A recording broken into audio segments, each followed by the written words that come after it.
examinarea tezei de doctorat pentru domeniul comunicării și relații publice. În teza de doctorat elaborată de MAROUSIS Theofilos, tema tezei de doctorat sună în felul următor: Politici, publice, europene de combatere a dezinformării, sub conducerea domnului Victor MORARU, profesor universitar, doctor habilitat. Deci, pentru ședința de astăzi, Comisia de doctorat care a fost aprobată, deci este constituită din următoarea componență: președinte Rodica CIOBANU, doctor habilitat în drept conferențiar universitar, conducător științific Victor MORARU, profesor universitar, doctor habilitat în științe politice, academician al Academiei de Științe. Referenți. Referent numărul 1, Ludmila Malcuci, profesor universitar, doctor habilitat în sociologie. Referent 2, Victoria Bulicanu, conferențiar universitar, doctor în științe politice. Referent 3, Valentina Ciumacenco, conferențiar universitar, doctor în științe ale comunicării. Deci, pentru ședința de astăzi a fost depus dosarul doctorandului. Dosarul conține toate actele prevăzute de reglementările ghidului cu privire la susținerea publică a tezei de doctorat, deci și întrunește cerințele pentru această etapă. Deci, conform prevederilor regulamentare, deci, primul pas în susținerea publică este să oferim posibilitatea doctorandului să-și exprime poziția cu privire la conținutul și rezultatele științifice obținute urmare a cercetărilor realizate. Deci și acest lucru vă rugăm să vă încadrați în 20-30 de minute. Theofilos, you can start, but you have no more than 20 minutes. Can we open the TV?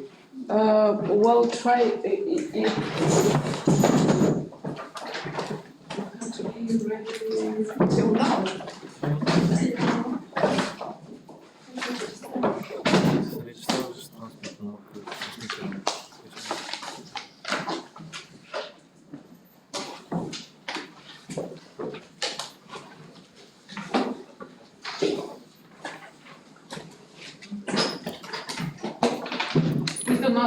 Guys, so please try only from your laptop. Hello, I'm MAROUSIS Theofilos. The theme of my thesis is, as you know, public European policies to counter disinformation. The problem of the thesis is the distinction of the two uses of information, the use value and the commodity value. The use value information is recognized in relation to the content and the context in which it will be used. So we speak about the value in use. The relevance, the information is synonymous with the term knowledge. And then we have the commodity value, the value in exchange, the commercial value. And it is measurable and includes the cost of its production, the resources spent, the surplus value, etc. I will try to be very fast. So we are focusing on protecting the use value of information when only well and comprehensively informed citizens can exercise control over power, as Habermas says. Under this scope of public sphere, information is a necessary condition of the proper and valid information of public opinion, public decision-making, and smooth functioning of democracy. When, if it doesn't fulfill those conditions, then we have informational degeneration. Now, a growing phenomenon that ultimately becomes a public problem is when a problem receives a massive dimensions in society or affects the common good, then it is considered a public problem.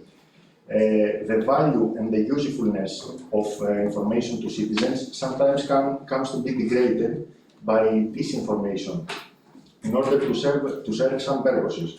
We will see those purposes, and we say that the media on their own do not possess the power to change things, but they are largely the state group in which there is determination who has the power to push his agenda. The ability of media to influence citizens' priorities, we say agenda settings, as to which problems are more important in public life. Now, the purpose of the thesis is to explore the theoretical framework of disinformation and understand how it disseminates in practical level inside the public sphere, and if it impacts public opinion, what is existing situation is that impactful? What are the public policies implemented to combat the phenomenon?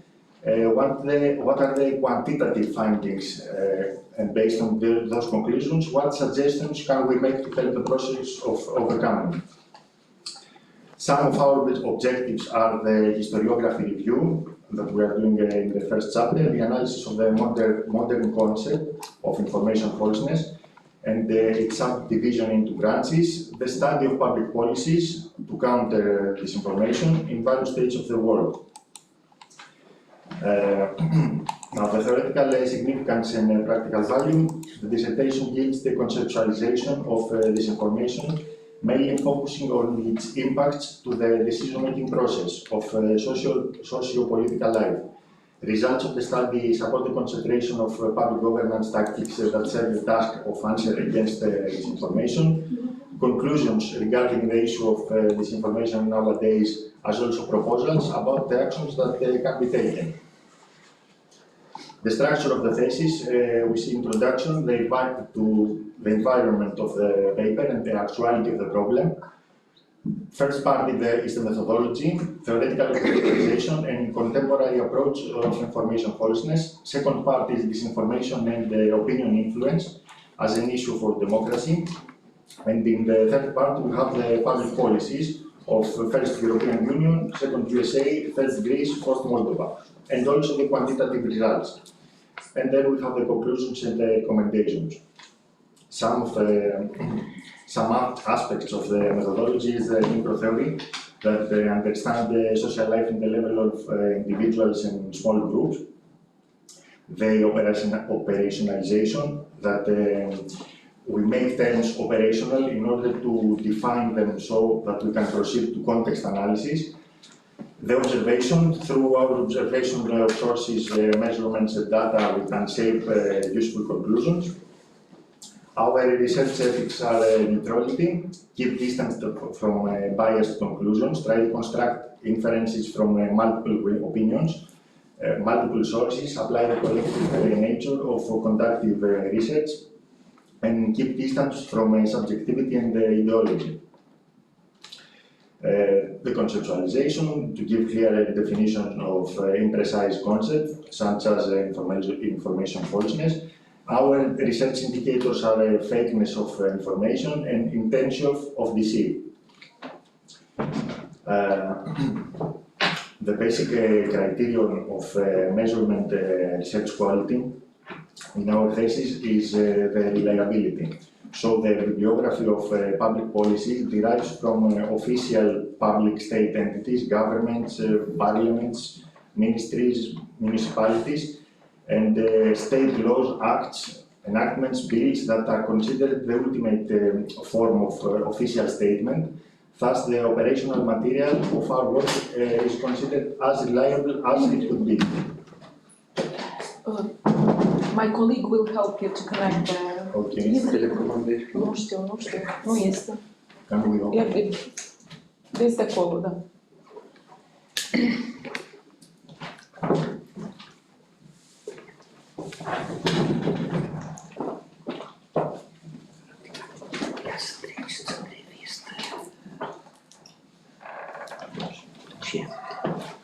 Trece revistă activă. Dar nu am probleme. Este la cerut. Păi este și am cerut și nu este. Da. Este tot dosarul așa. Da. Am spus. Da. Ok.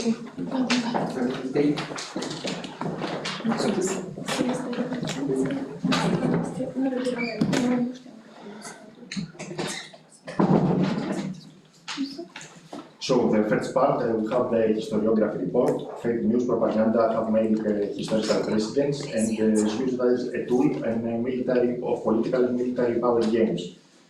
From Themistocles to Caesar, to Pasquinus and Canards, and the yellow journalism of the 20th century. The modern categorization is the mis and disinformation,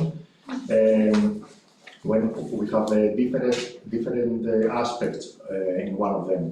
Informational falseness, as a result, is categorized into three things. The motives, we see the motives that lead to disinformation: political, financial, and social. We see the forms: fake news, deep fakes, filtered bubbles, echo chambers, media priming as a multiplier. Some of these include AI in their arsenal, but as we will see, AI is not yet in a full scale in disinformation arsenal. The second part is how as disinformation has opinion influence, an issue for democracy. We have several tactics that are used. The anti-communication strategy, which is disrupting the opposing communication campaigns, ideology interruption, or disrupting communication itself, destroying infrastructure. The DOS attacks, the social spam, which is the folksonomy through tagging in social networks, the tabularization phenomenon, the conspiracy theories. Here we see a diagram with the exploitation of information gaps, when low knowledge and data deficits play a role in the vulnerability protection. As knowledge increases and the data deficit decreases, we have increased vulnerability. In the opposite position, the vulnerability decreases when a person is knowledge and has credible information. Now, in computational propaganda, we see the role of automation and artificial intelligence as a playmaker at disseminating disinformation.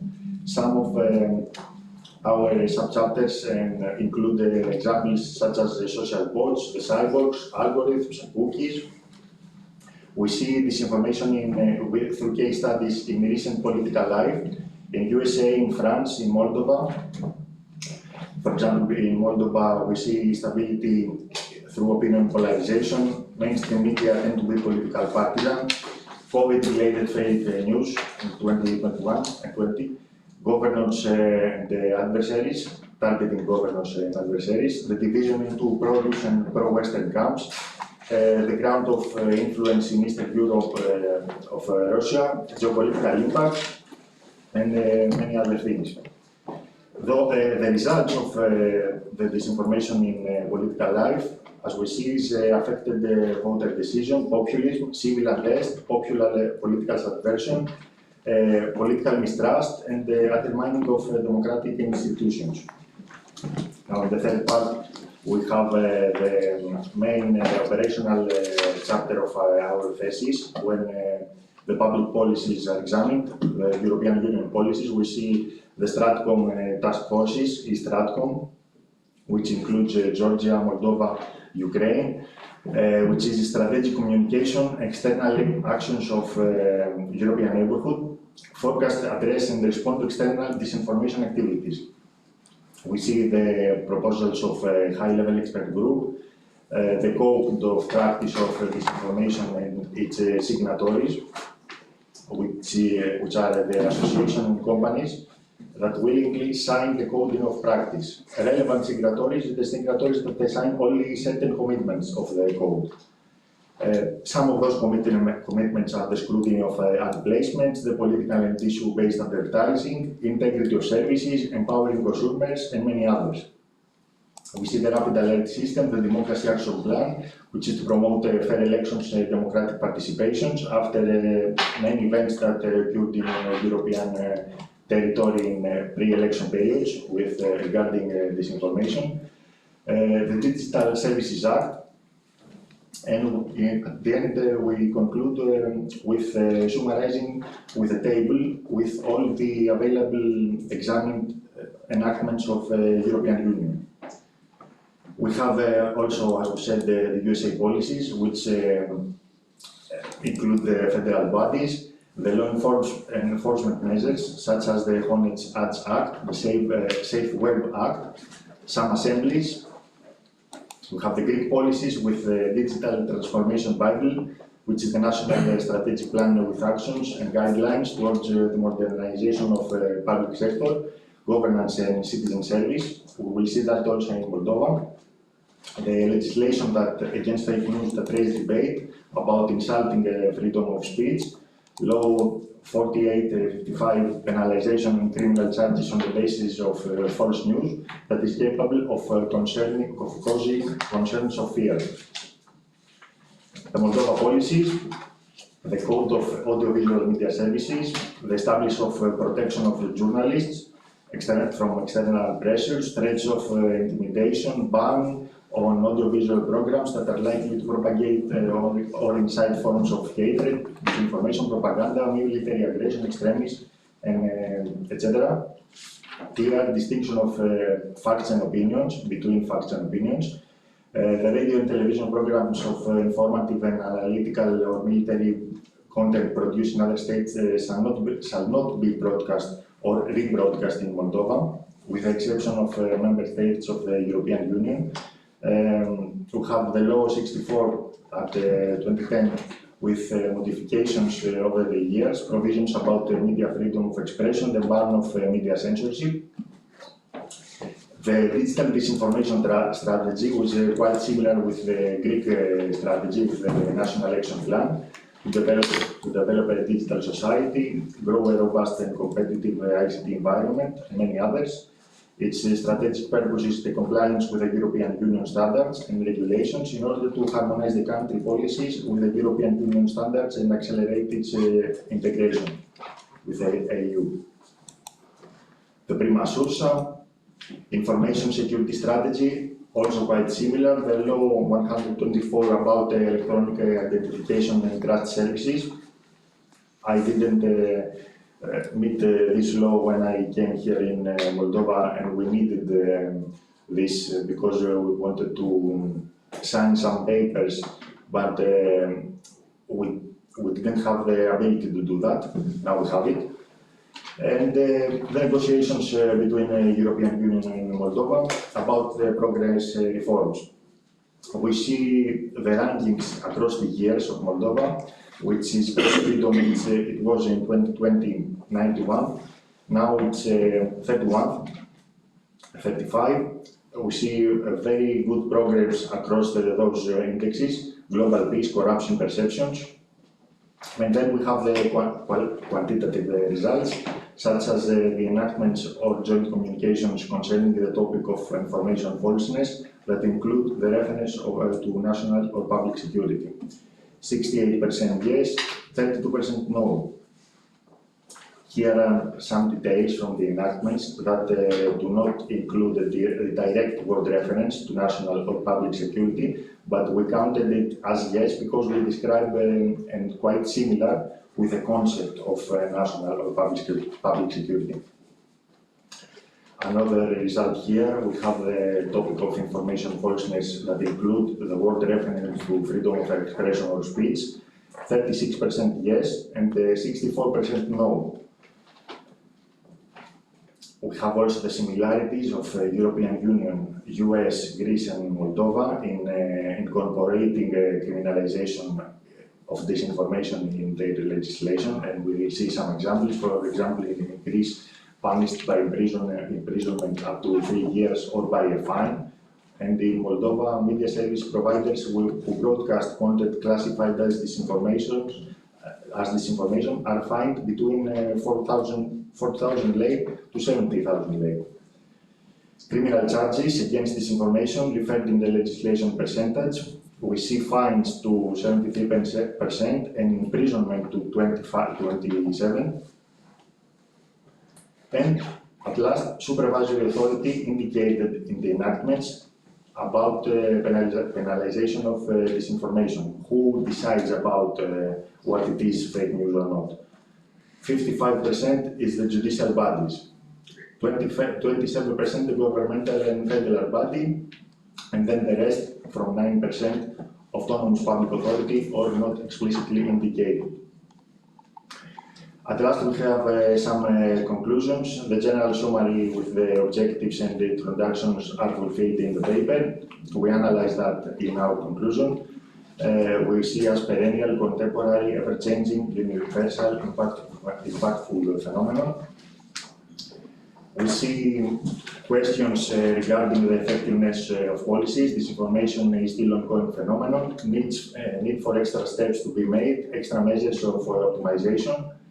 Disinformation realized as a threat, first to national security, foreign interference, public security, social unrest, riots, etc., to democracy as influenced decision, financial security proved danger for citizens and the country's economy, and the quantitative results that provide us with assumptions such as that the states understand that preserving national security means also protecting against information falseness, as the majority of enactments, 68%, include the reference to that matter. And we making some recommendations such as the governmental actions, the lawmaking philosophy, educational aspect. Some of the governmental actions are the establishment of independent authority in order to be institutionally shielded from interventions of government at any given time, and the independence of authority for polls, because feedbacks of public opinion without any subtle interventions. At the lawmaking philosophy, we keep a distance from analyzing this information in order to avoid the above discussion or possible insults to fundamental rights. And from educational aspect, utilize fact-checking and debugging by the citizen himself. So we have to make extra steps for media literacy.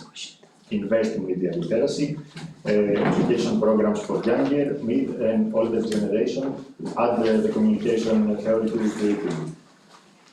And that was it. Thank you. Thank you.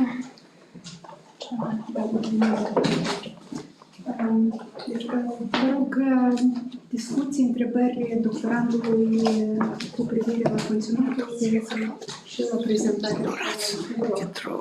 I do have a question to you.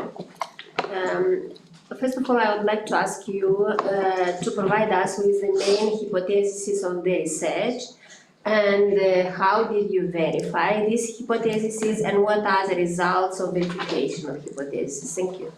Yes. The hypothesis, such as hypothesis.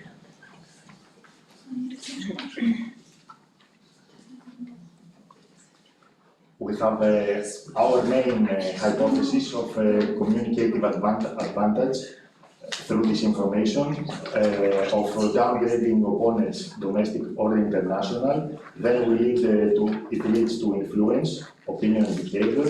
Then it leads to voting election influence, election results, political power through election results, fulfilling private interests, and democracy pathogenesis and undermine degradation.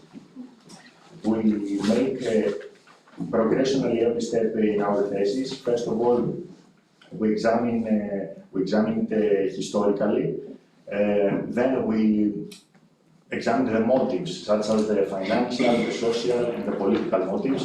We see the true forms of this information today. Then we see the case studies in political life in various countries and regions, such as Europe, France, Greece, and USA, and Moldova. And then we proceed to the public policies that reverse that sequence. In the reverse of that sequence, we see the public policies, the decreasing of disinformation, limiting malicious influence, protecting the public interest, and assisting democratic values. And through all this procedure, we proceed to our conclusions and recommendations. So every step of the thesis has to correspond with every objective that we posed at the start. we are answering to our objectives through the whole paper. Okay. And also we use the quantitative results by examining the enactments. I do have a second question, if Yes. it's possible. The second question will be, what kind of methodology and tools did you use to compare the data, collected data between Moldova, European Union, United States, and Greece? We didn't make a comparison between states. We just make a total aggregation of the enactments and make conclusions through these. We didn't proceed to comparing them because it's a difficult environment. We cannot compare laws between countries because they have different different strategies, different mentions in order to achieve the goal. Moldova is a candidate, is a candidate member state of the European Union. Greece is a member state, and the USA is in another continent. So it would be hard and very difficult. I think it would be not such scientific to make conclusions by comparing laws of countries. We played it safe. Yeah, but you know, when you do compare the different countries within different contexts, practically you can come with some, positive practices and so on. And based on those positive practices, practically you can come with some recommendations for the countries like less developed, like Moldova. And for example, when we're talking about Greece, it's member of the European Union. Moldova is wishing to become a member of the European Union. There are different aspects, and different. I agree with you that there are different contexts, but all the time we are learning from different contexts. Thank you. Vă rog dacă mai sunt întrebări. Yeah, so if you allow me. Given the dynamic and evolving nature of the digital information environment, the thesis highlights the need for flexible, responsive public policy frameworks. And one question to you in this context: how can European public policies remain adaptive in the context of rapidly evolving digital disinformation technologies? Yes.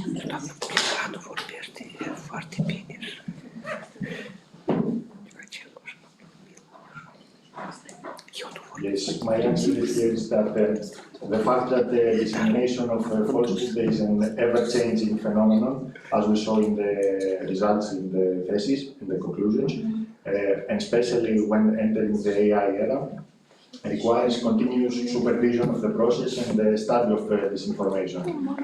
As mentioned by HLEP, HLEP is a level expert group, the tactic of process and the evaluation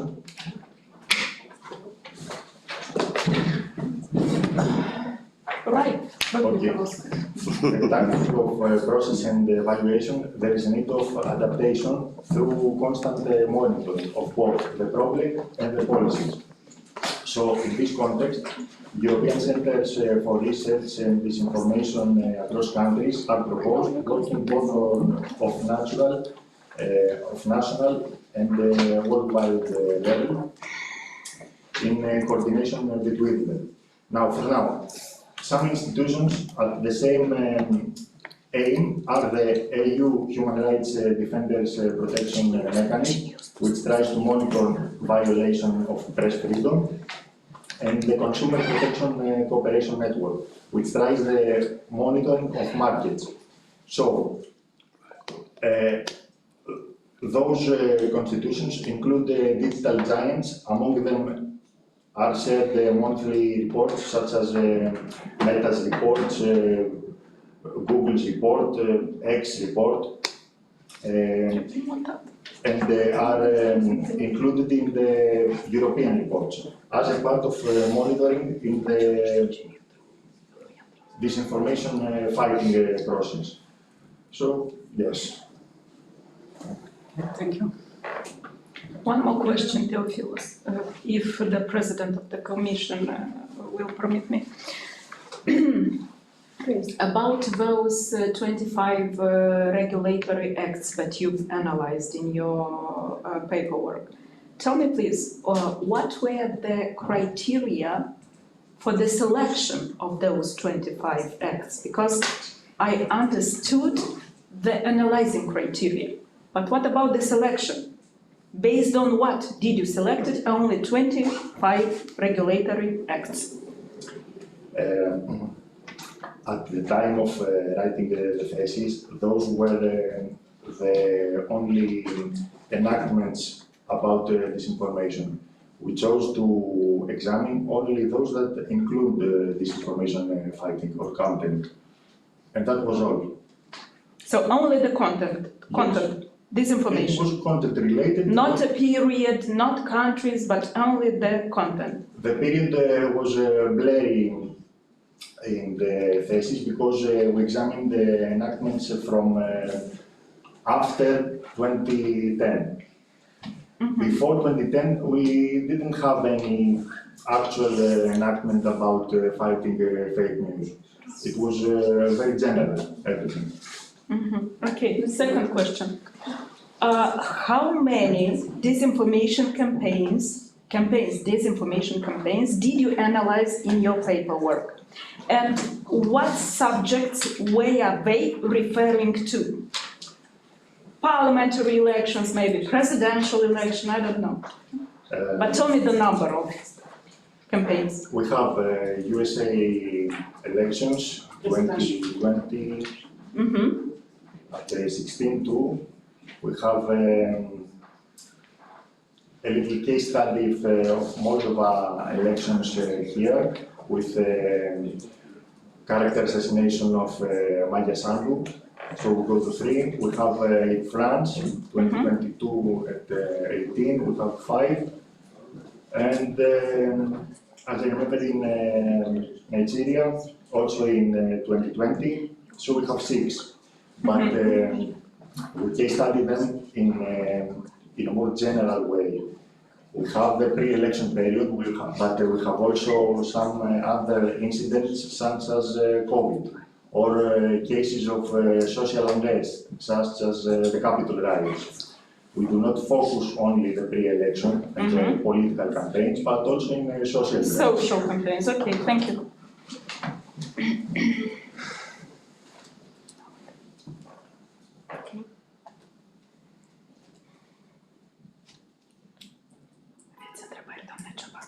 Vă rog, alte întrebări? Mai sunt întrebări? Da, vă rog. So, dear Mr. Theofilos, so considering the diversity of policy instruments, and regulatory approaches discussed in the thesis, so you mentioned that assessing the effectiveness will remain an important analytical dimension. So my question to you is, what indicators could be used further to assess the effectiveness of public policies aimed at countering disinformation? Yes, that was a hard question to answer because quantitative analysis in measuring effectiveness could prove quite a complex issue because quantifying the situation before and after fake news appearance is not a methodologically easy task.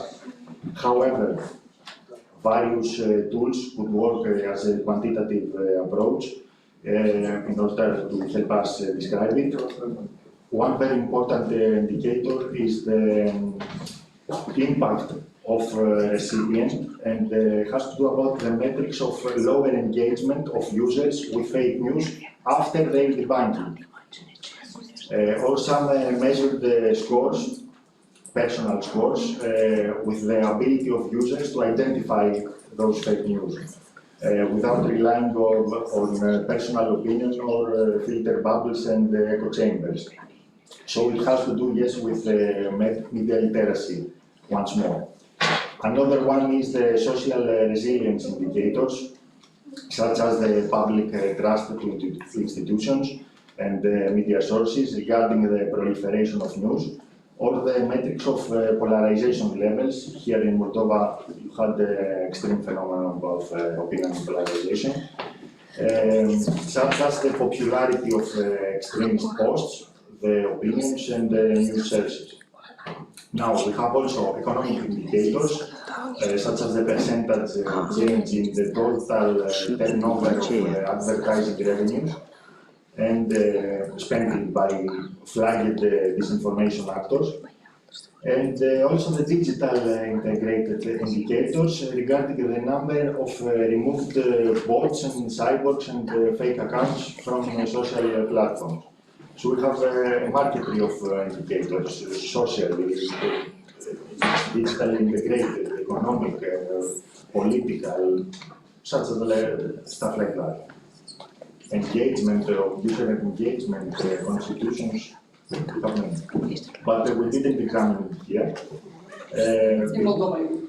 Not in Moldova, in thesis in general, because we didn't want to include metrics of before and after fake news. We didn't have the data to do it. Okay, but from your point of view, what is more difficult? Before to analyze or after, if you apply? We say that you cannot make this comparison because metrics regarding the quantification of information, disinformation in the public sphere is not easily performed. We cannot say that we have 10 fake news today, and after our enactment regarding disinformation, we have 5 fake news tomorrow. We can approach this by some indicators that we analyzed before, such as the economical indicators, social indicators, and many other things, but as an approach, cannot be precise and quantify it precisely. So we didn't make the quantification of fake news effectiveness. Încă întrebări? Nu sunt întrebări.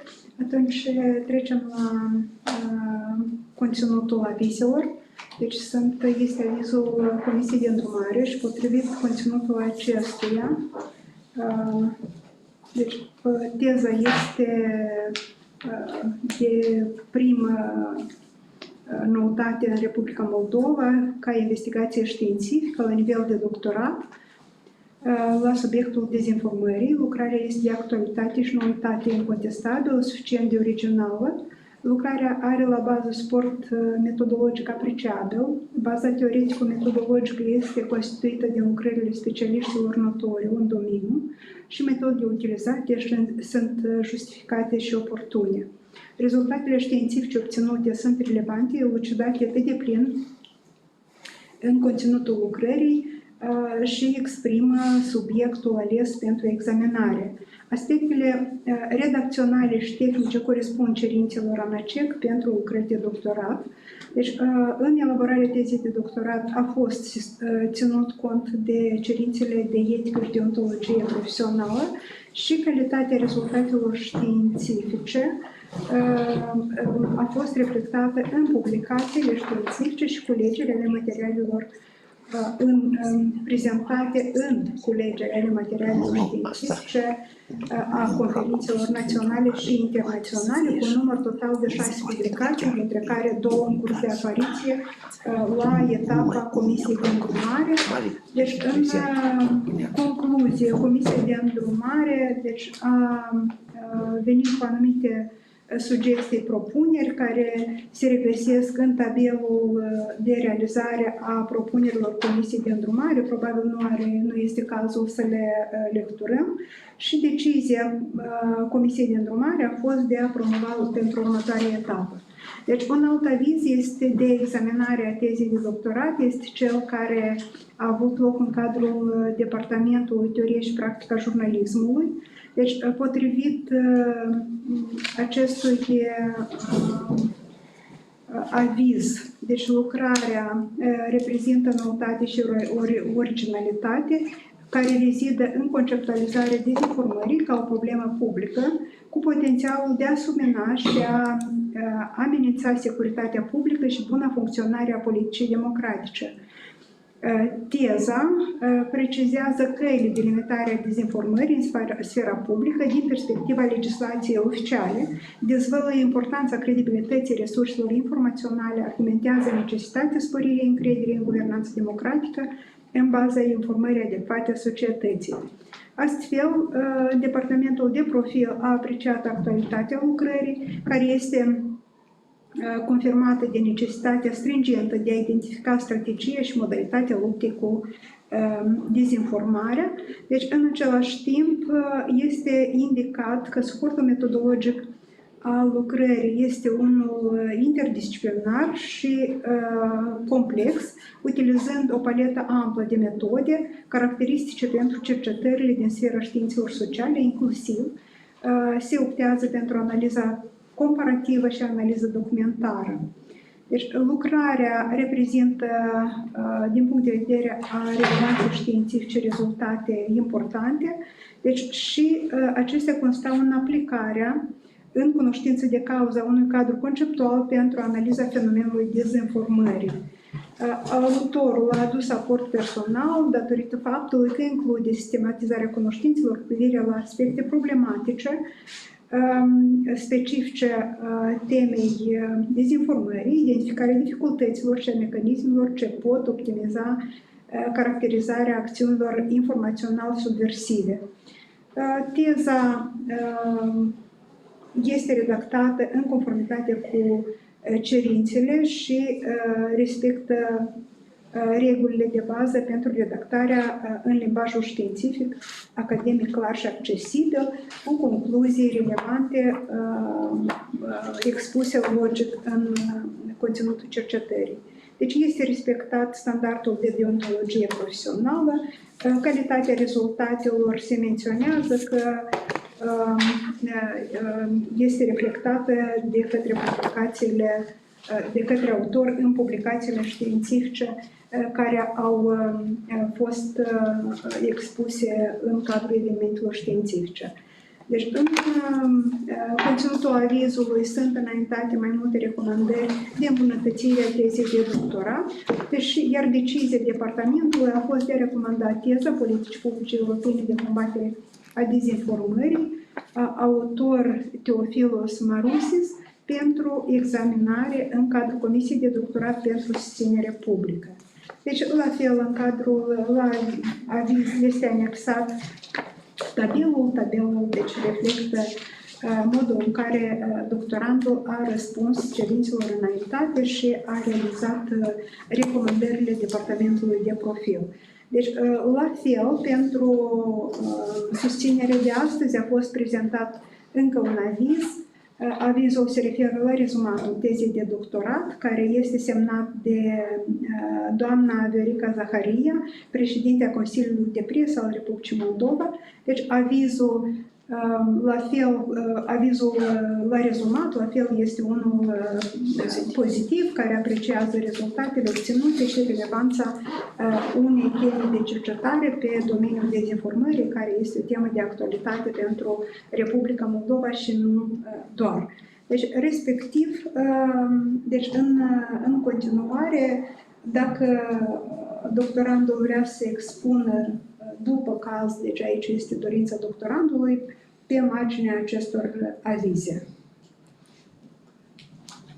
If you want to say something on those topics that were presented in the references from your guiding commissions, from the department, and from the external reference. Some comments about the questions? Yes, on the department and on the guiding commission that you have, only if you want. If you don't want, so it's your decision. I think it's okay. You pass. Okay. Deci, în continuare, dacă nu sunt comentarii ale doctorandului, atunci continuăm discutarea tezei prin prezentarea opiniilor referenților pe baza tezei de doctorat. Deci, doamna doctor abilitat, vă rugăm dumneavoastră Să dacă găsim este official reviews next.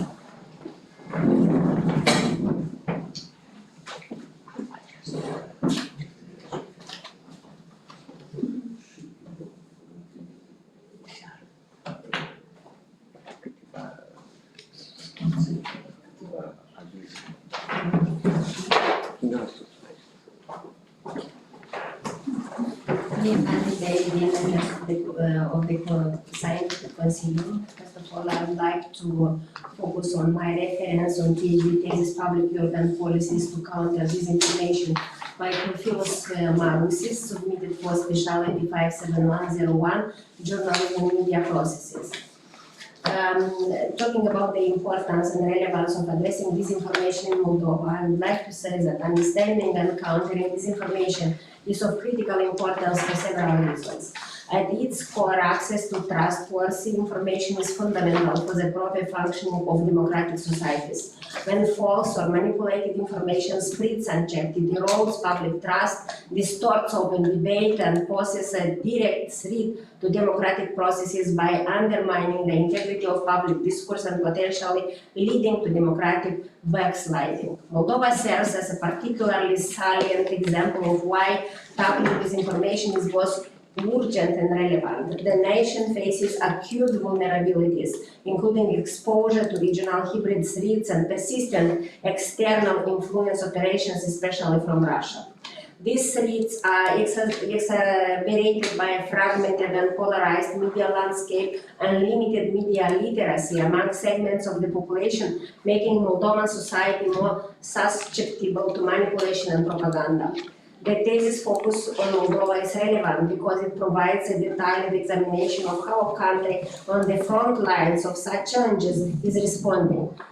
Through its case study, the thesis highlights national initiatives like the Audiovisual Media Service Code, the Freedom of Expression Law, and the Digital Transformation Strategy 2023-2030.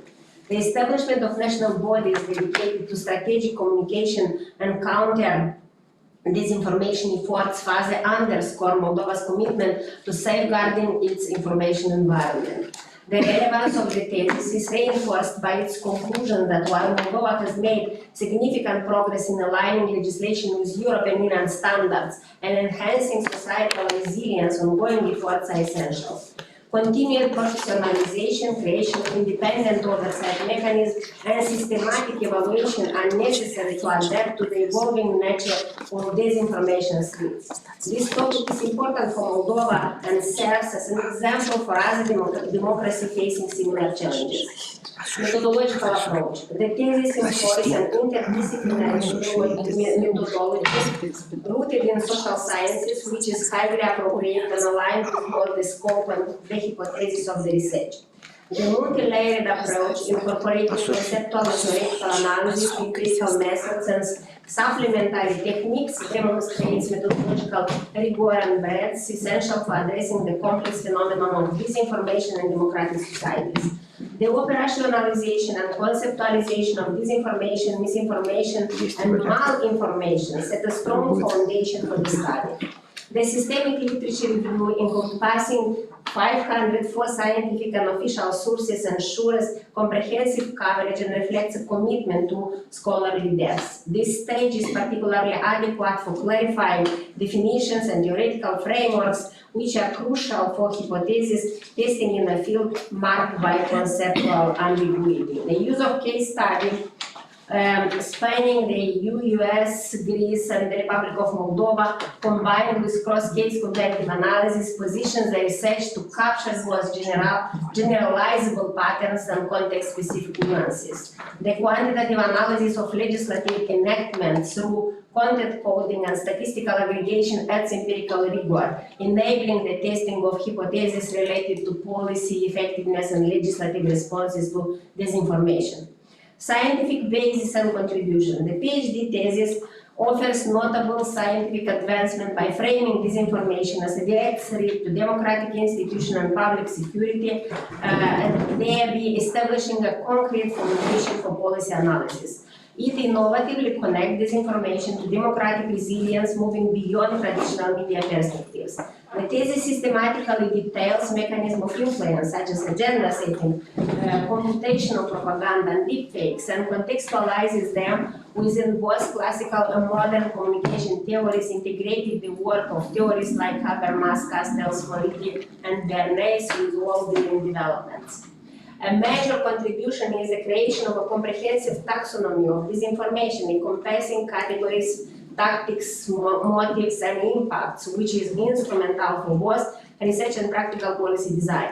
Methodologically, the thesis employs a cross-country a comparative approach using rigorous literature review and quantitative legislative analysis to generate evidence-based insights that are database sensitive to national differences across EU, USA, Greece, and Moldova. Values of recommendations for Moldova and regional countries. The thesis presents a set of highly valuable recommendations targeted at Moldova and its neighboring country, providing actionable strategies to effectively counter disinformation. These recommendations are especially pertinent within the context of Moldova's ongoing EU integration efforts and the broader regional landscape, which faces persistent information threats. A primary strength of the thesis lies in the delivery of concrete guidance for aligning Moldovan legislation with European Union standards. This alignment is particularly significant as Moldova continues to progress in its EU accession process. Among the most impactful proposals are the establishment of independent monitoring bodies and the enhancement of strategic communication efforts. These measures directly address critical gaps in institutional capacity, thereby promoting resilience against both internal and external threats to democratic governance. The thesis further advocates several case strategies that are broadly applicable across the region and support the reinforcement of democratic values. These include establishing independent authorities to oversee the information space, prioritizing fact-based approaches in public communication, and embedding media literacy initiatives throughout society.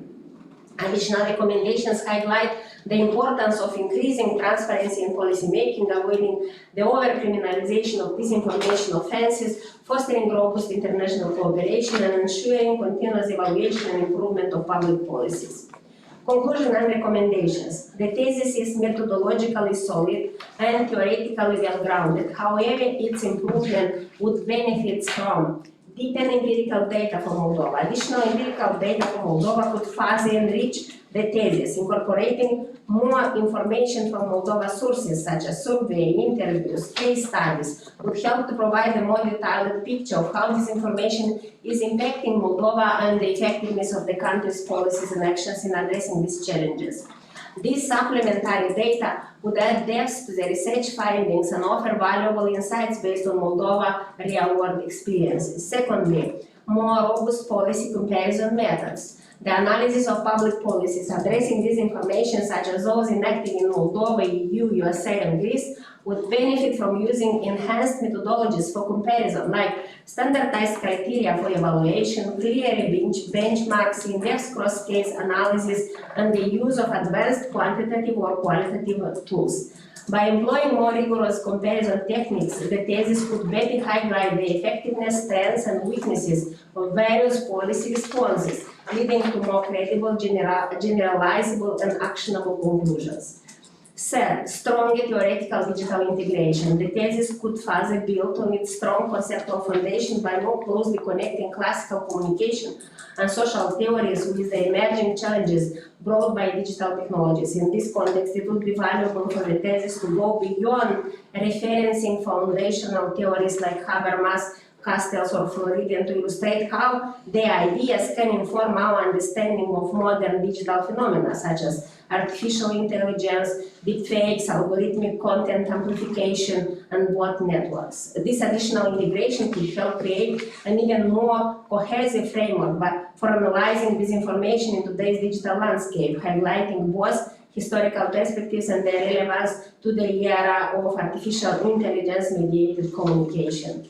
Expansion of the quantitative and visual analytical components. The thesis would be strengthened by applying advanced quantitative methods such as multivariate modeling and network analysis alongside visual tools like dynamic charts and causal maps. This approach will will clarify research findings, support comparative policy analysis, and improve both rigor and transparency in future studies. Although some limitations and constraints of the research carried out have been mentioned above, we believe that they do not diminish the value of the doctoral thesis. As a result of this, we propose that the doctoral thesis be submitted for defense and that Mr. Theofilos MAROUSIS be awarded the title of Doctor in Communication Sciences in Speciality 57101 Journalism and Media Processes. Thank you.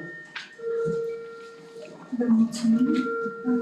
Deci dacă doctorandul vrea să expună de marginea referințelor prezentate de către referinți, o să ne anunțați, deci fie acum, după fiecare sau la sfârșit, eu cred că este mai bine spre procedură. Da, deci ca procedură. Ce spuneți, domnule, scientific advisor? Deci se expune la sfârșit doctorandul? Da, pe toate, da? De toate, da. Ori depinde de alegerea lui. Do you want to answer to those observations and recommendations that were done to our colleague now, or when you listen all the references? All at once. Okay, la sfârșit. Deci, în continuare, referim posibilitatea doamnei Rodica Victorie, conferențială universitar, doctorat științe politice, ca să fie referiți.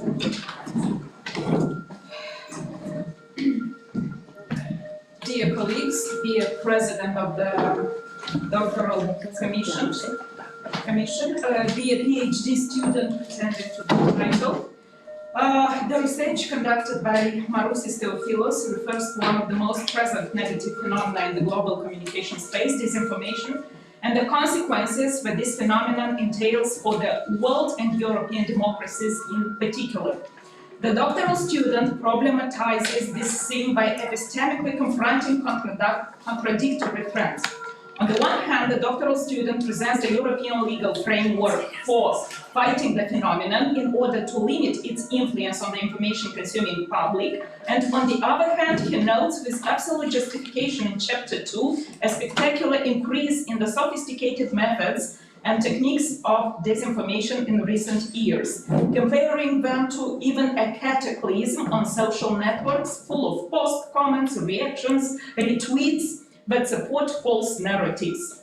In the same context, European policies are presented both as a potential panacea for limiting the effects of negative phenomena in the media and communication space and as an operational challenge for the launchers of false messages who aim to polarize societies and influence human communities for a certain purpose.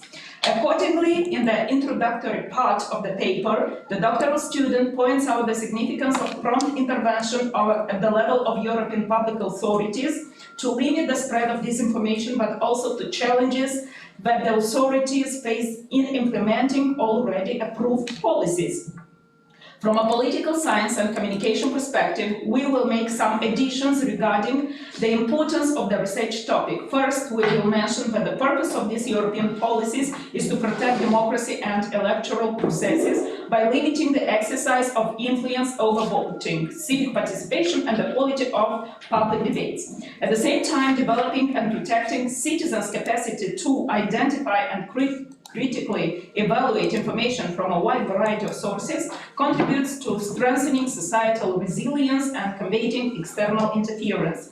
From this point of view, the European space, through policies that fight faulty communication phenomena, should provide a secure climate for the exercise of thought. Second, the involvement of European authorities in combating the phenomenon of disinformation contributes to supporting a healthy information ecosystem, not only in the European Union states, but also in the states in the immediate neighborhood, mostly that signed the partnership and cooperation agreement with the European Union, including the Republic of Moldova.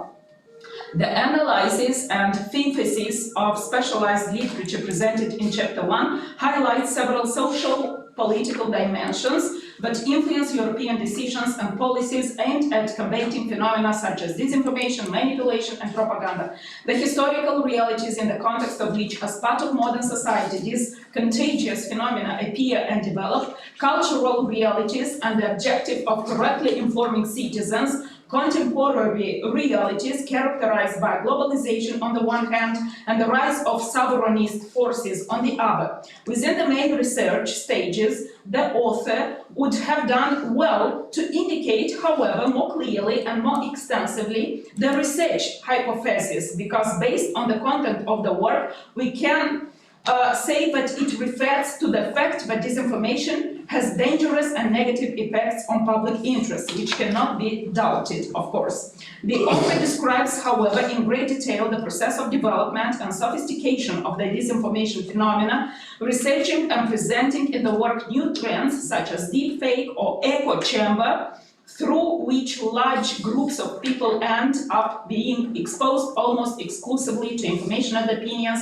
that confirm their existing beliefs. While other points of view are rejected, ignored, the author offers an argumentative synthesis of specialized works that provide tools for the development of critical thinking among the public.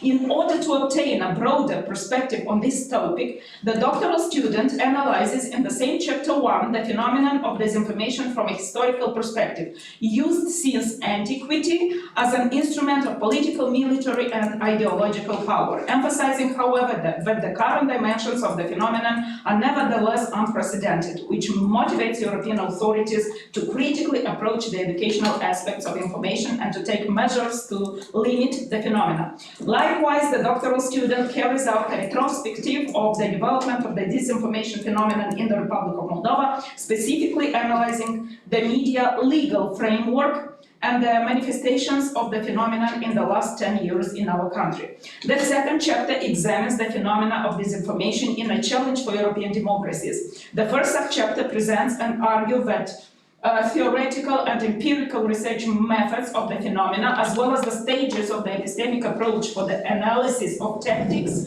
of influencing public opinion through disinformation. The second, rhetorical formulated subchapter, refers to the analysis of integrated technologies, especially AI, which have become a tool for the controlled creation and distribution of false content on the most popular digital social media platforms.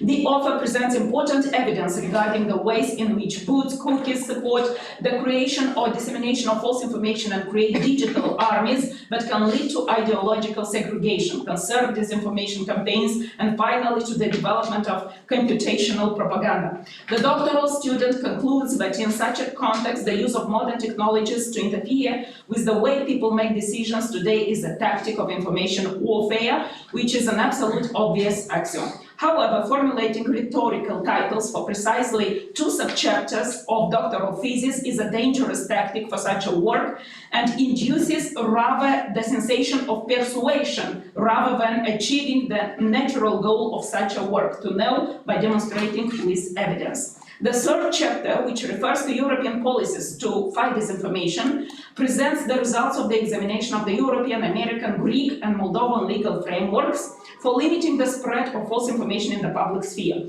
The results presented in this chapter support most of the doctoral students' assumptions and indicate that in most of those 25 legislative acts examined, the phenomenon of the spread of disinformation is directly associated with the threat to state security. However, it was necessary for the doctoral student to present the examined acts directly in the body of the text in subchapter 3.4 in a distinct list, not only in the bibliographic section and annexes, because they are scattered throughout the text. In this way, we could have examined with greater precision the relevance of the selected acts for the current European and Moldovan realities. However, based on the examination of the subject in subchapter 3.2 of policies to fight phenomena of disinformation in the United States of America, we would also have liked a detailed comparative analysis based on a well-specified criteria for the quality and contents of European policies with American ones, with the intention of identifying similarities and dissimilarities in various segments. such as institutions involved in monitoring the phenomena, instruments used like laws, codes of conduct, guides of media, literacy programs, the role of the state in combating the phenomena, and NGOs, the efficiency of the policies adopted. At the same time, we find it very useful to examine the context of public policies from the perspective of analyzing the terminology used within those regulatory acts and the punitive aspects provided for the 25 acts examined. The information presented is also reflected in the conclusions formulated following the comparison of the results obtained. Finally, we will come up to with some recommendations and critical comments which could have improved the quality of the doctoral students' work. As we stated above, the work represents a broad and useful empirical research, but we believe that this work would have been analyzed in a more nuanced and complex way if appropriate attention were paid to clarifying theoretical concepts without approaching topics in a manner that would create ambiguity by formulating rhetorical titles. The extensive clarification of theoretical concept, which falls under Chapter 1 and partially Chapter 2, helps the researcher to develop from the very first stage of the epistemic approach a broad and at the same time nuanced representation on the entire research path. This limit of the research is expressed by the superficial conceptualization of the disinformation phenomena, the doctoral student focusing, as he declares, on researching the impact of the phenomena in the decision-making process of social political life. However, quantitatively expressing the impact in a doctoral thesis is the most difficult objective to achieve, as we well know. The subject is extremely topical, and considering the zoning in the paper of the spaces analyzed for monitoring the policies approved in the EU, a more extensive analysis of the policies approved implemented in other EU states, not just Greece, with a thorough argumentation of the selection of those states would have been requested. At the same time, in recent years, European Union states have periodically been affected during electoral campaign of various levels by coordinated and systemic disinformation operations. A detailed analysis of the electoral campaigns for the European Parliament elections in recent years, moreover, the only EU institution elected by direct vote, would have been extremely useful in order to analyze, based on pre-established criteria, those organized campaigns of manipulation. By focusing solely on the enumeration, presentation, and analysis of the context of normative acts, including the language used, the doctoral student becomes the mouthpiece of specialists in the interpretation of legal norms. However, the conditions of this scientific approach require the researcher to present the ways in which these policies become useful or not. What we can clearly extract from the doctoral students' work is that European policies to combat disinformation, to fight disinformation, let's say this way, influence the European path of any country in this space by protecting electoral integrity, strengthening democratic resilience, and reducing external influence. Also essential, these are still uneven across European countries, requiring better coordination, increased responsibility of online platforms and media education among the population to produce maximum results. Slippages must not only be monitored, but also punitive measures must be applied to those who admit such deviations, which in the long term could lead to the loss of democratic state status. In conclusion, we will mention that the doctoral thesis entitled Public European Policies to Counter Disinformation represents an integral scientific work with theoretical significance and authentic applicative values, bears a character of novelty and originality, respects the principle of scientific research, is based on a methodology pertinent to the purpose, meets the requirements regarding the quality of this type of scientific product, and the author, MAROUSIS Theofilos, deserves to be awarded with the scientific title of Doctor of Communication Sciences in the specialty Journalism and Media Processes. Thank you. Vă mulțumim, doamna CIOBANU, și în continuare, al treilea referent, doamna CIOBANU.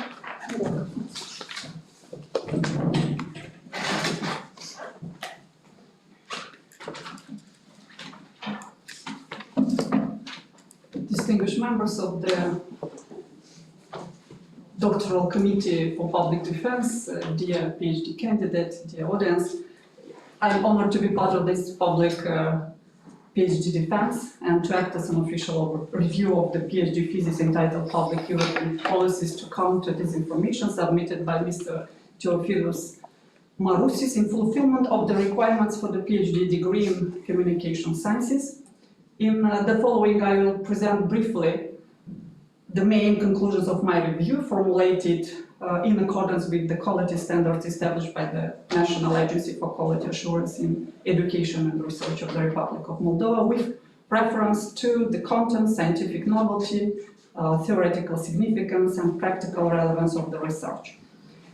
So the relevance of the research topic is determined by the growing impact of the disinformation on contemporary democratic societies, especially in the context of digital media ecosystems and hybrid communication environments. Disinformation has become a structural challenge affecting public trust, democratic participation, institutional legitimacy, and public security.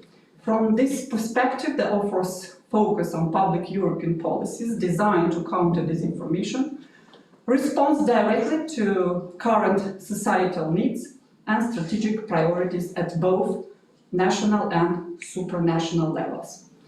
The topicality of the research is further enhanced by the comparative dimension, which includes the European Union, the United States, Greece, and the Republic of Moldova. This analytical perspective allows the author to contextualize policy responses within different political, institutional, and cultural frameworks, thereby increasing the relevance and transferability of the research findings. The scientific rationale of the research derives from the identification of disinformation as a public problem requiring structured policy responses, rather than solely journalistic or technological solutions. The thesis is situated at the intersection of communication studies, political communication, and public policy analysis, assuming a multidisciplinary perspective that is both theoretically justified and methodologically appropriate. This conceptual framework is clearly articulated and grounded in an extensive review of international literature. Key concepts such as disinformation, misinformation, public policies, strategic communication, and information security are defined and operationalized with precision, ensuring conceptual coherence throughout the thesis. The purpose of the research is logically formulated and reflects the author's intention to analyze and evaluate public policy mechanisms aimed at countering disinformation. The objectives are clearly stated, coherent, and aligned with the overall purpose of the study. They guide the research process effectively and are consistently addressed in the analytical chapters. So the author demonstrates a sustained scientific concern for substantiating the hypothesis through systematic argumentation and evidence-based reasoning, with some limits that have been already mentioned by the previous official reviewers. So the research methodology corresponds fully to the objectives and scope of the study, so the author employs diversified methodological arsenal, including theoretical and conceptual analysis. So comparative policy analysis, document and content analysis of legislative and strategic frameworks, and lastly, secondary analysis of empirical data. So the methodological approach reflects both gnosiological and ontological dimensions of communication research, offering the possibility to the author to explore disinformation as both a cognitive and structural phenomenon.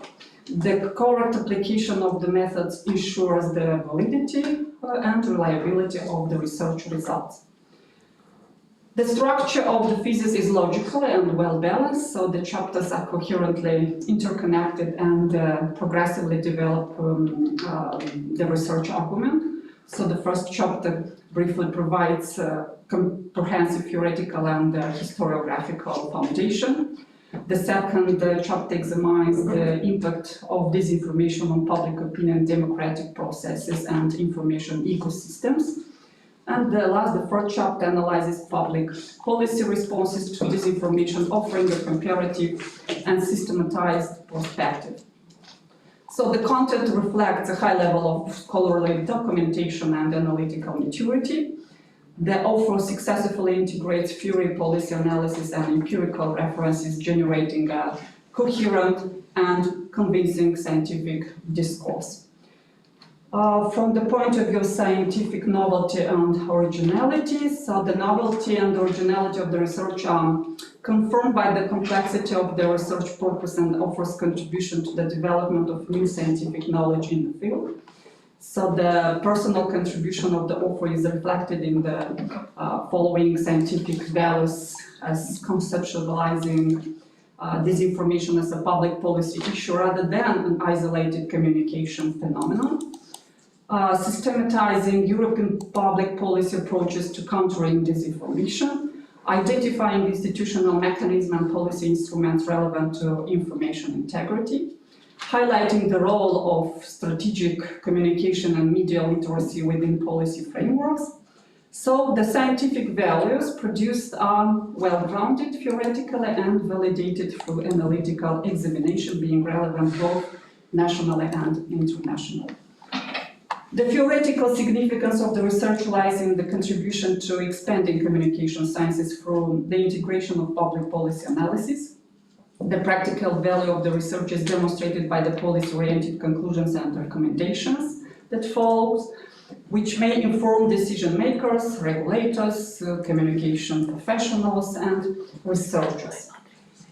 The doctoral candidate has disseminated, as mentioned by the President at the beginning of the public defense, has disseminated the research results through scientific publications and conference presentations in compliance with the ANA check requirements. So the publications are relevant to the thesis topic and reflect the core findings of the research. The thesis demonstrate also respect for academic ethics and research integrity. So the use of sources is correct and transparent. The bibliography is extensive and relevant, and no instances we can consider of scientific misconduct have been identified.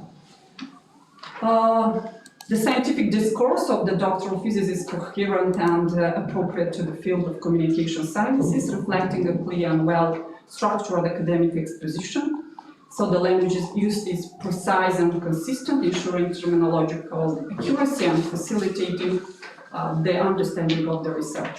So the style of the thesis complies with the standards of scientific writing, being clear, focused, and well organized. The presentation avoids redundancies and supports the logical development of the text.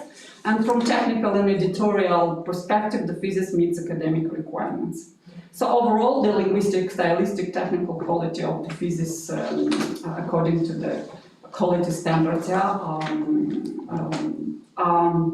supports the scientific content and confirms the author's ability to communicate research results in an academically appropriate manner.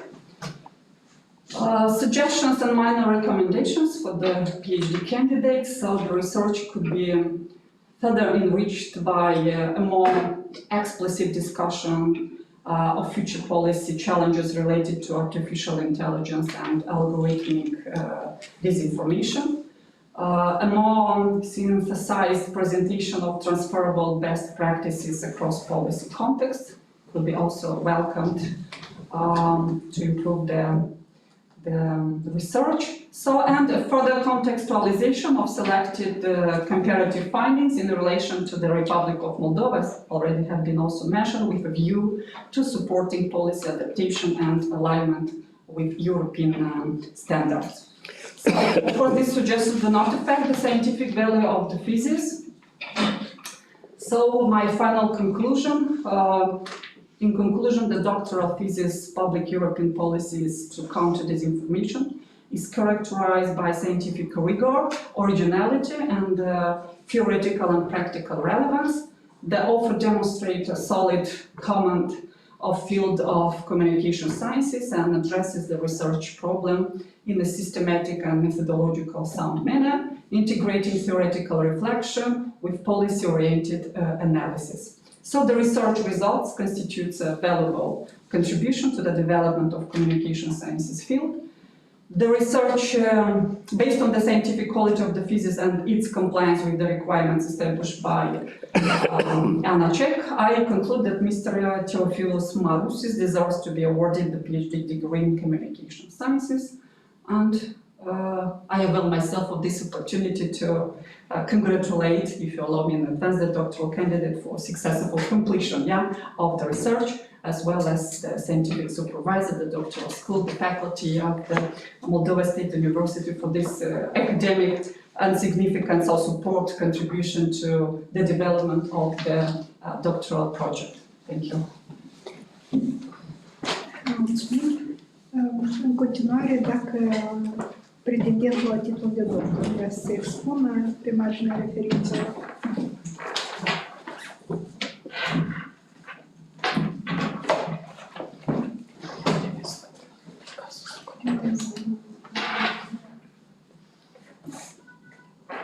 Just 1 second. So regarding Professor Marcocci, you spoke about deepening empirical data for Moldova. Indeed, it would further enrich the content of the thesis, and there is always an extra space for extra analysis in order to provide more detailed picture of the current situation.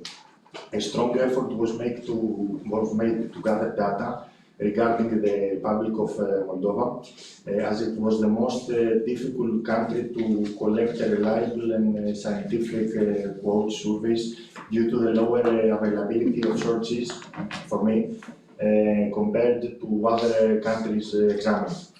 The text material was enhanced and lengthened 2 times with new references of Moldovan authors and during the refining process.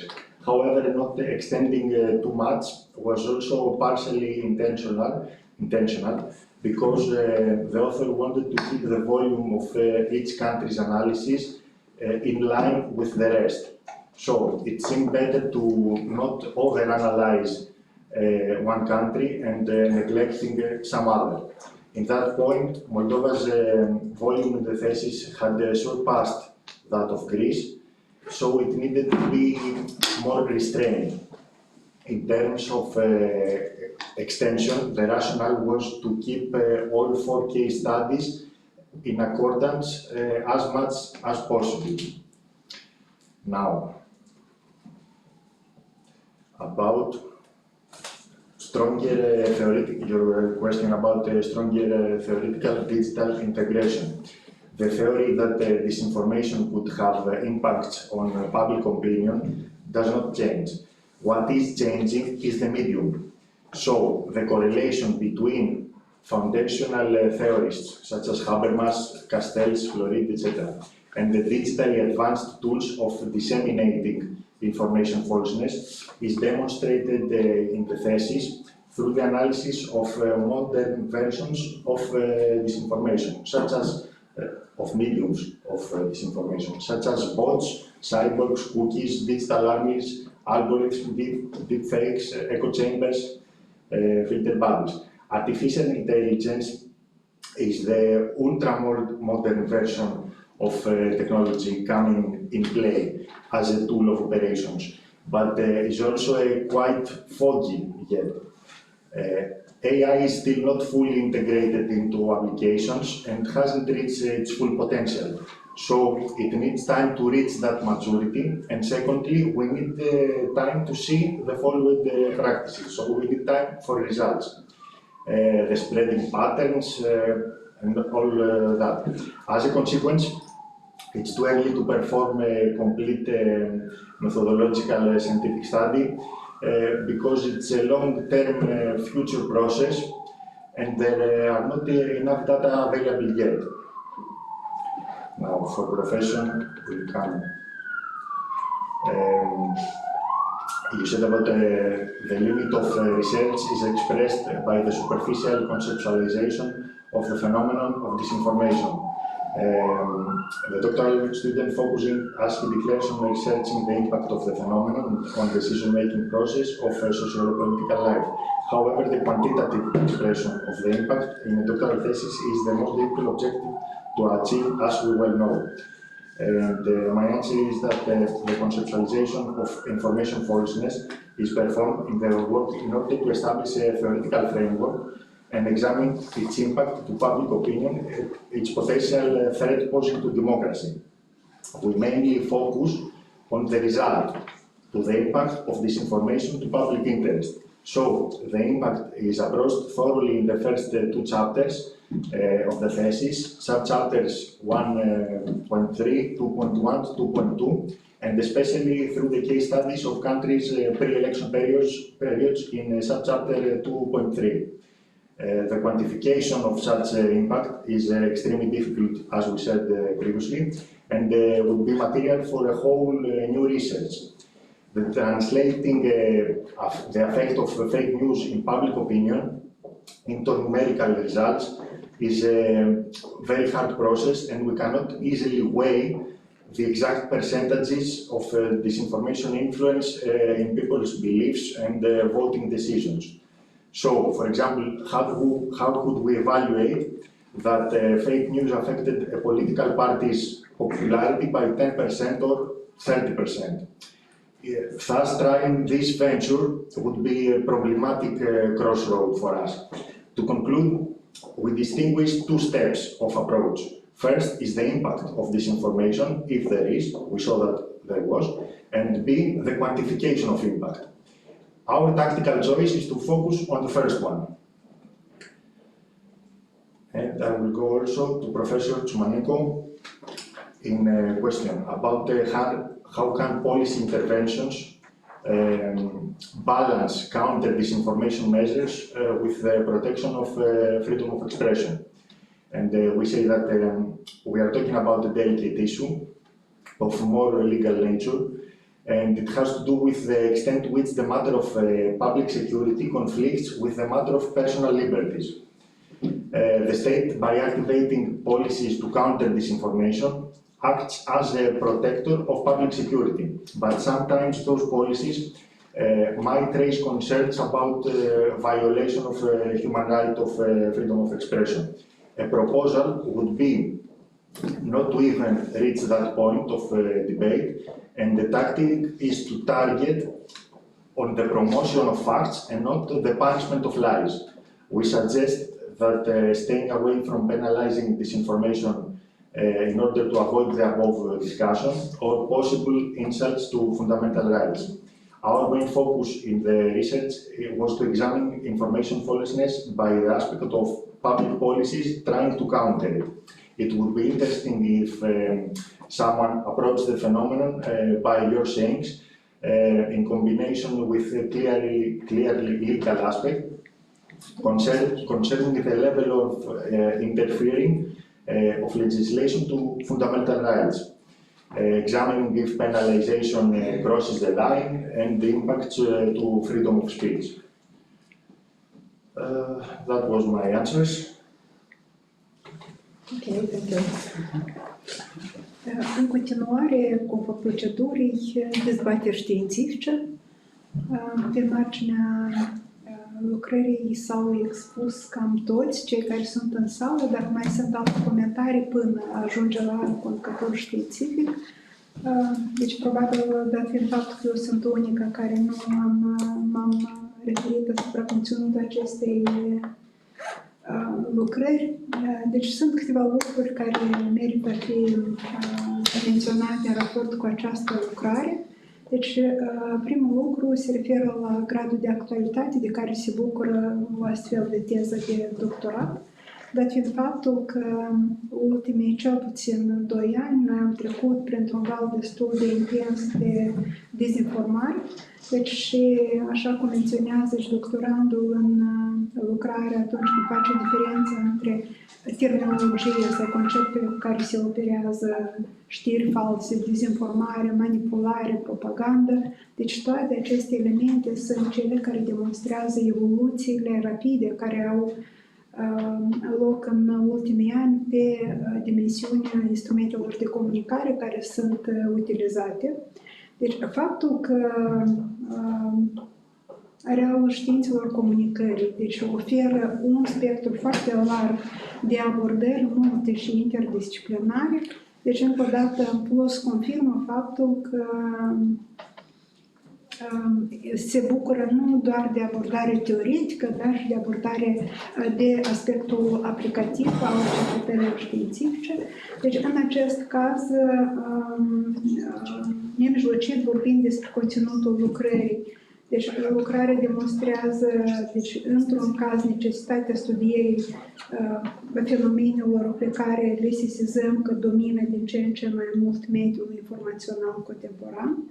Deci, alt element la care trebuie să atragem atenție se referă la faptul că dezinformarea a devenit o problemă publică, motiv pentru care este nevoie ca să intervenim prin instrumente publice, politici publice și reglementare, deci care nu se limitează la spațiul unei țări.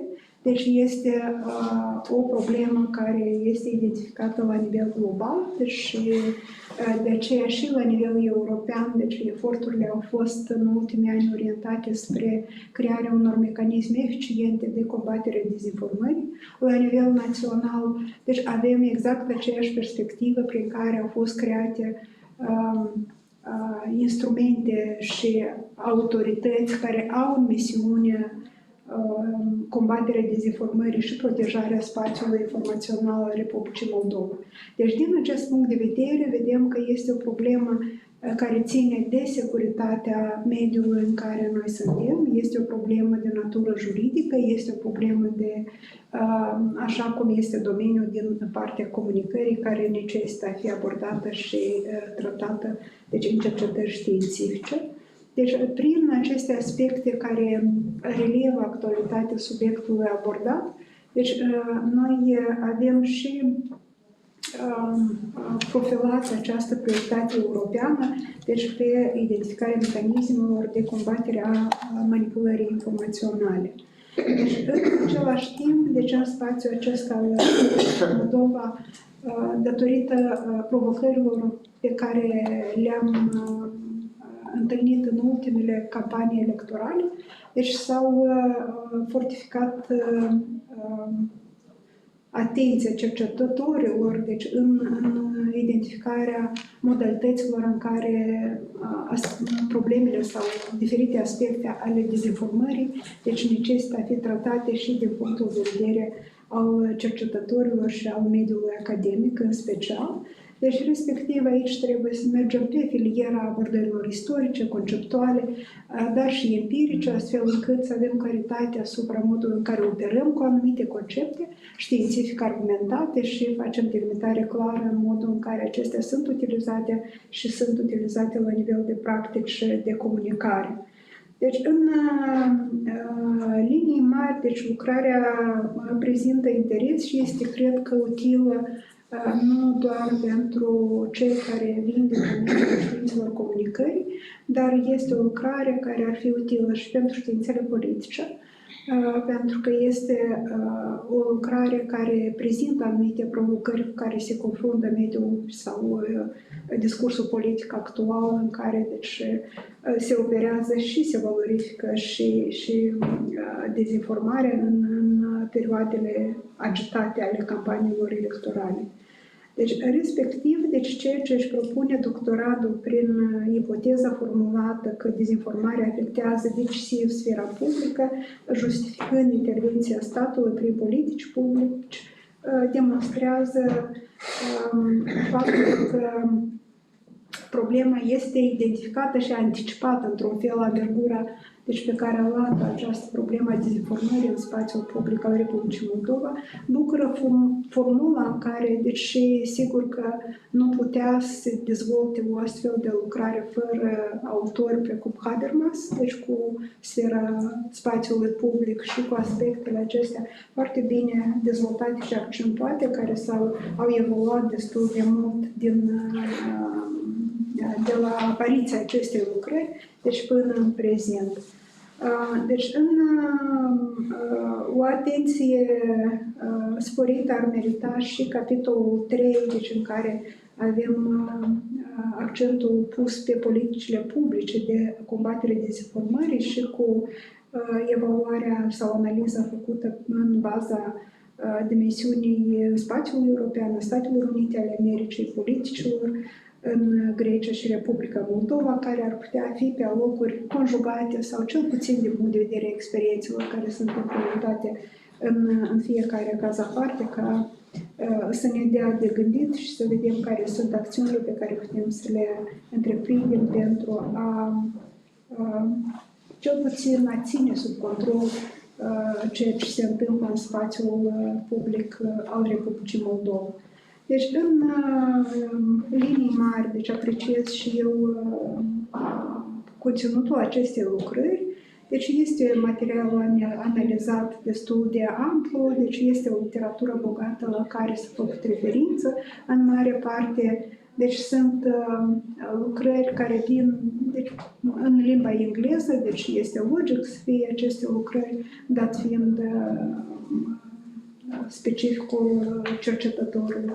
Dar deci este o lucrare care sintetizează și prezintă o viziune foarte clară asupra modului în care dezinformarea deci, trebuie tratată și luată în calcul în condițiile în care vorbim despre tehnologii digitale, modul în care spațiul informațional deja a devenit unul tot mai vulnerabil diferitor provocări la care, deci, vrem trebuie să găsim modalitatea în care să facem față. Deci, în linii mari, lucrarea respectă și standardele academice care sunt înaintate față de o teză de doctorat și mă aliniez și eu acelor recomandări care le-au făcut colegii mai sus cu privire la recomandarea spre conferirea titlului științific.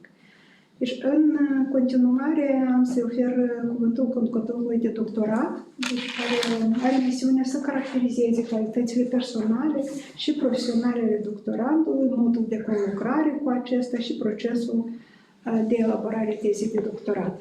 Profesor Autor. Vă mulțumesc și vreau să exprim recunoștință pentru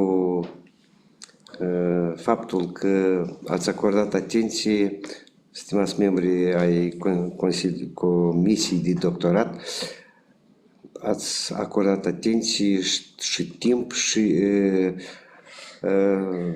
întreaga mea recunoștință pentru obiecțiile și sugestiile pe care le-ați făcut în legătură cu această lucrare, lucrarea care a semnificat un adevărat maraton, dacă e să vorbim în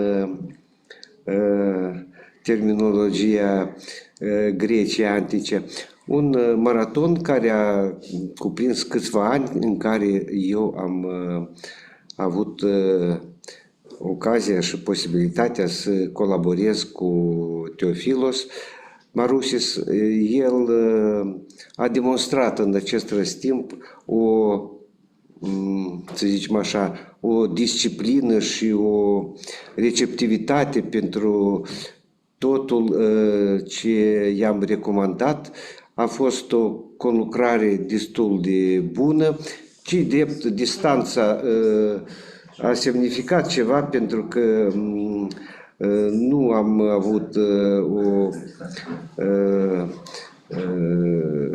conlucrare zilnică, dar datorită faptului că există acest internet, noi am reușit prin scrisori, prin mesaje să aducem la bun sfârșit această lucrare care a însemnat de fapt mult și pentru doctorand și pentru mine, pentru că am descoperit și unele aspecte care meritau să fie abordate și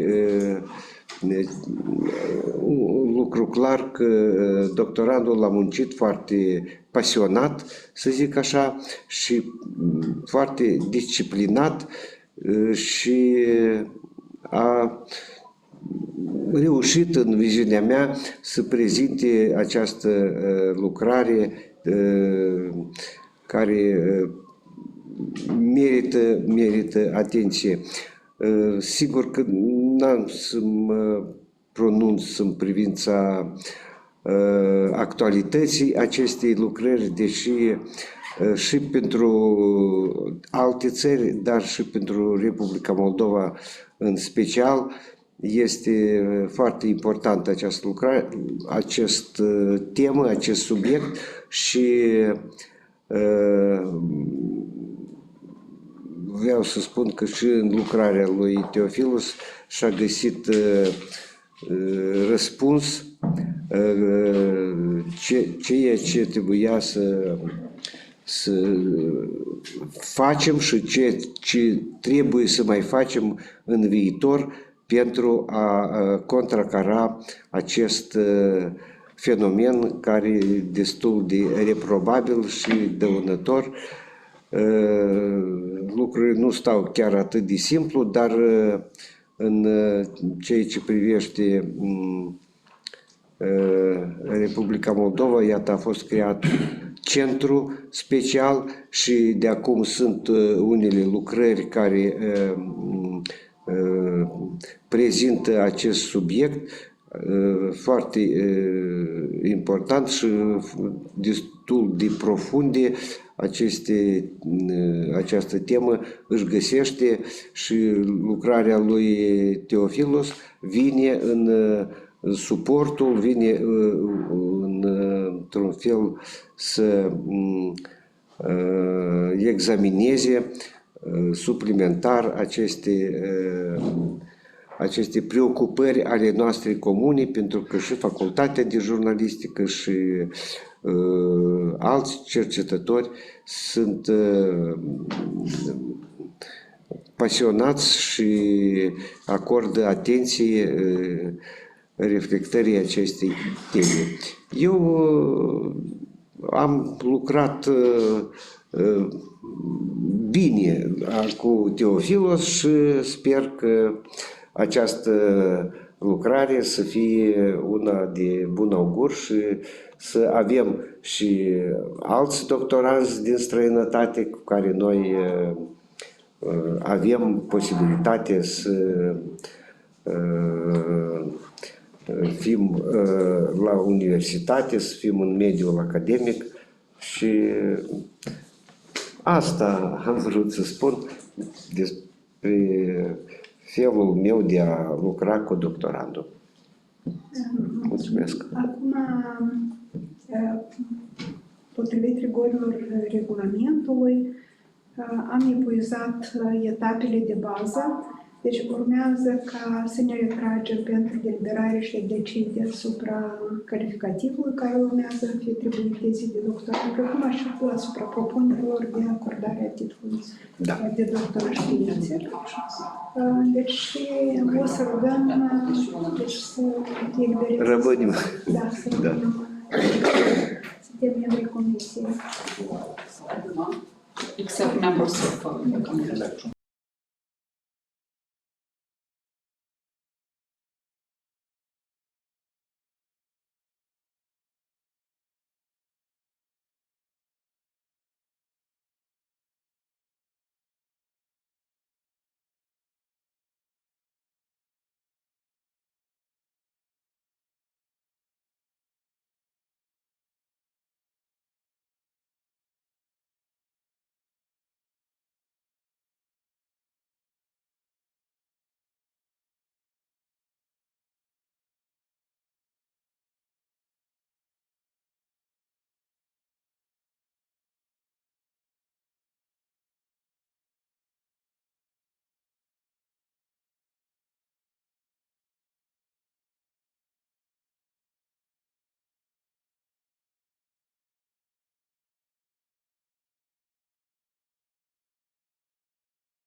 Stimați colegi, în urma analizei și deliberării, deci dăm citire procesului verbal numărul 2 al ședinței Comisiei de Doctorat din 05 martie 2026, privind conferirea titlului de doctor și atribuirea calificativului tezei de doctorat cu tema Politici, publice, europene de combatere dezinformării, realizată de către studentul doctorand MAROUSIS Theofilos la specialitatea 57101, jurnalism și procese mediatice, conducător de doctorat, profesor universitar MORARU. Comisie de doctorat în componența Rodica CIOBANU, președinte, MORARU, conducător de doctorat, Ludmila Malcoci, profesor universitar referent, Victoria Bulicanu, conferențiar universitar referent, Valentina Ciumacenco, conferențiar universitar referent, a evaluat teza de doctorat în științe ale comunicării cu titlul Politici, publice, europene de combatere dezinformării. Deci, și a constatat, susținerea publică a fost organizată conform prevederilor regulamentare și a întrunit toate elementele stipulate în regulamentul instituțional privind organizarea și desfășurarea susținerii publice a tezelor de doctorat. Membrii Comisiei de Doctorat au evaluat teza Politici, publice, europene de combatere a dezinformării și a atribuit calificativul foarte bine. Membrii Comisiei de Doctorat au votat conferirea titlului de doctor în științe ale comunicării autorului tezei Politici, publice, europene de combatere dezinformării, după cum urmează pro 5 contra 0. În temeiul acestora, Comisia de Doctorat a decis 1. A atribuit calificativul foarte bine tezei de doctorat în științele comunicării cu titlul Politici, publice, europene de combatere dezinformării, elaborată de MAROUSIS Theofilos. 2. A conferit titlul de doctor în științele comunicării domnul Theofilos MAROUSIS. Deci, în acestea fiind spuse, aducem felicitări doctorandului și conducătorului de doctorat, dorindu-le succese. Deci, dacă doctorandul vrea să spună ceva în încheiere, și vă rog. So we have congratulated you. Thank you. If you want to say something to your scientific advisor, to the members of the final remarks commission. Especially to Mr. MORARU, Professor MORARU, thank you for everything. You helped me very much. Also to your recommendations during the course, helped in the construction of the thesis. I made my best and I'm grateful. Thank you. Congratulations. Stimați colegi, cu aceasta se declară ședința Consiliului Comisiei de Doctorat închisă. Mulțumim.